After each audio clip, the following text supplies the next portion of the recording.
She was 77 years old. Her heart was failing. Doctors told her to rest, but Lucille Ball didn't know how to stop. In early 1989, she lay in bed, not watching reruns, not reminiscing, but taking calls from producers, giving notes on scripts, encouraging her daughter's theatre. Rehearsals, to her, creativity wasn't a career, it was oxygen. And in her final days, she made one last promise, not to the world, but to her daughter. This is Hollywood Reminders, after the cancellation of Life with Lucy in 1986. Most assumed Lucille Ball would fade quietly into retirement, but Lucy had never been quiet. Even in her 70s, she met with young writers, reviewed pilot scripts, and brainstormed ideas for her daughter Lucie's stage productions. She told friends, "As long as I can make someone laugh or help someone else do it, I am not done." But beneath the energy was a body in decline. She had survived a ruptured aortic aneurysm and open heart surgery. Recovery was slow and painful. Yet by early 1989, she was back at her desk, pencil in hand, whispering suggestions into the phone, not for fame, not for money, but because creating was how she loved the world. Her greatest joy in those final years was Lucie. Lucie Arnaz was preparing for a new stage show, a one-woman tribute to the women of Broadway.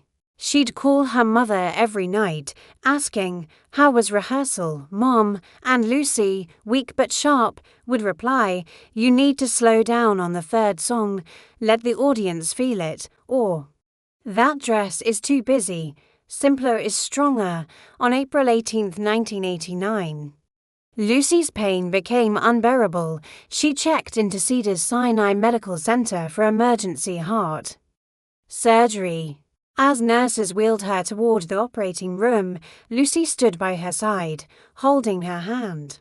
Lucie looked up, her eyes tired but clear.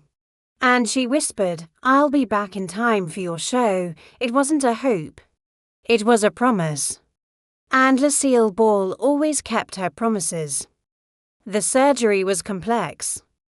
Her heart, worn from decades of stress, fame, and loss, struggled to recover. For 8 days she fought. On the morning of April 26, 1989, her heart stopped. She died quietly, not on a stage or a set, but in a hospital room, surrounded by photos of her children. She never made it to Lucie's opening night. But in a way, she was there. Because every note she'd given, every line she'd edited, every quiet "you can do it," lived in her daughter's performance. Lucie went on that night, and every night after. She later said, "I felt her in the silence between the songs." That's the truth about Lucille Ball's final days. She didn't die waiting for applause. She died giving advice, giving love. Giving her last breath to the people she believed in. Her quietest act was her greatest, staying present even when her body begged her to rest. So the next time you see Lucie Ricardo, remember the woman behind the laughter, who never stopped caring and never stopped showing up. If this story moved you, please like, subscribe, and hit the bell for more stories that honor the humanity behind the legends. Thank you for watching.